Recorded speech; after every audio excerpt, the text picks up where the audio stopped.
People whose life seemed to be a total waste, just thrown away. You ever met people like that? They just throw their life away, their entire life, and then they end up getting killed in an automobile accident or something like that, or something, a drug overdose or something like that, you know. And it just seemed like, by all intent and purposes, that their whole life was a waste. They just threw it, they deliberately threw it away. Well, look at Romans 11 and verse 32. It says, "For God has concluded them all in unbelief, that he might have mercy upon all."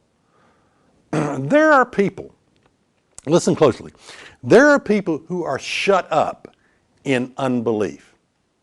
Is it their fault?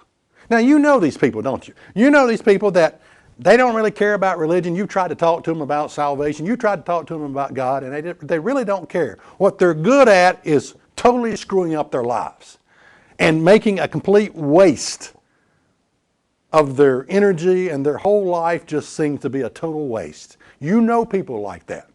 There are people who are shut up in unbelief. Now, is it their fault, is the question. God is the one who has shut them up. Now let's go back and look at it again. Romans 11 and verse 32. "For God has concluded them all in unbelief, that he might have mercy upon all." So we're asking, okay, if God has shut these people up in unbelief, is it their fault? What can they do about it? No, it's not their fault. It's not their fault at all. Now the question is this: why? If God's objective is to save the world now, why would he shut people up in unbelief? Can you answer that question? Now, let me repeat it. If God's objective is to save the world now, why would he shut people up in unbelief? Doesn't make any sense, does it? No, it doesn't. Well, let's look at the answer as to why God does this. Hebrews 10 and verse 26 says this: "For if we sin willfully after that we have received the knowledge of the truth, there remains no more sacrifice for sin, but a certain fearful looking for of judgment and fiery indignation, which shall devour the adversary. He that despised Moses' law died without mercy under 2 or 3 witnesses. Of how much more sore punishment, suppose ye, shall he be thought worthy, who has trodden underfoot the Son of God, and has counted the blood of the covenant wherewith he was sanctified an unholy thing, and has done despite unto the Spirit of grace."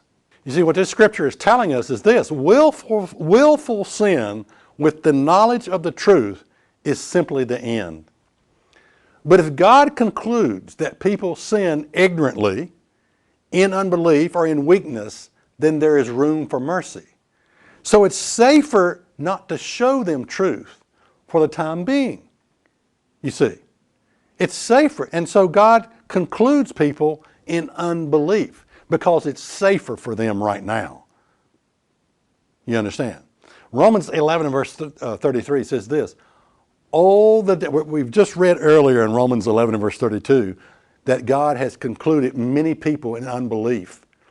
And then it says, "Oh, the depth of the riches, both of the wisdom and knowledge of God. How unsearchable are his judgment and his ways past finding out.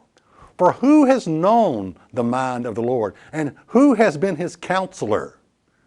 Now I remember the first time this verse made sense to me.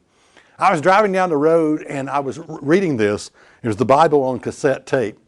And these scriptures were read to me. And all of a sudden, everything clicked. And it was like, you mean to tell me that God can shut people up in unbelief and have mercy on them at a later time? That because they are shut up in unbelief, they're really not judged at this time because they're simply in unbelief. And that God can do this, deliberately shut people in unbelief, so that he can have mercy on them at a later time.